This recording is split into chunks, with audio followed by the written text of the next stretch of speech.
नमस्कार, मी वंदनास रेसिपीमध्ये तुमचं सर्वांचं स्वागत आहे। तर मी मसाला बनवणार आहे, त्यासाठी मी मिरची घेऊन आलेली आहे। तर मिरची घेऊन येऊन मी हे साफ करून घेतल्याचे देठ काढून घेतलेले आहेत। मिरचीचे देठ काढून याला उन्हामध्ये ठेवले होते, 2-3 दिवस मी सुकत ठेवलेले आहे। तर बघू शकता सुकून छान असं हे मिरच्या झालेल्या आहेत। तर सुकलेले आहेत एकदम व्यवस्थित। तर घरच्यासाठी मसाला मी जे रेसिपीमध्ये वापरते भाजीसाठी ते हेच मसाला टाकते मी, बाकी कुठलाही बाहेरचा मसाला टाकत नाही आहे। भाजी एकदम चविष्ट होती या मसाल्याने। तर मी हे मसाला बनवत आहे। तर बघू शकता हे लवंगी मिरची आहे आणि तिखट मिरची आहे। हे 5 किलो मिरची आणलेली आहे मी, आणि ही पण लवंगीच आहे, पण हे कलर येण्यासाठी मिरची आहे। हे पण तिखटच आहे, हे 2 किलो आहे। ही मिरची आहे हे, तर ह्यांनी तर कलरच येतो, ह्या कलर येण्यासाठी हे मिरची वापरतात, हे तिखट नसती मिरची। तर हे 1 किलो मिरची आणलेली आहे मी। आणि हे काश्मीरी मिरची हे पण सुकत ठेवले होते। तर बघू शकता हे पण सुकून हे बघा असे झालेले आहे। तर हे पण कलर येण्यासाठीच असते। हे अर्धा किलो मिरची आणलेली आहे मी। आणि तर हे मसाले, तर मसाले बघू शकता तुम्ही। हे जावित्री आहे, हे 100 ग्राम आहे। हा ब्लॅक पेपर आहे, हा पण 100 ग्राम आहे।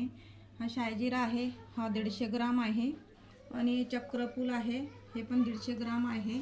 नाकेश्वर आहे, हे पण 100 ग्राम आहे, आणि हे पण 100 ग्रामच आहे।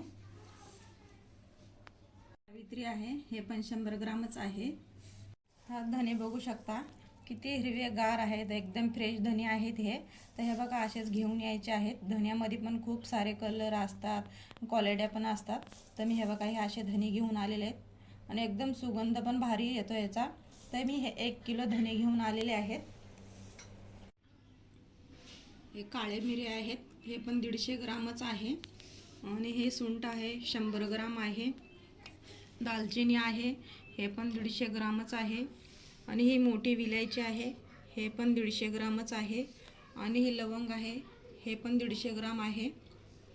आणि हे खसखस, हे पण 100 ग्रामच आहे।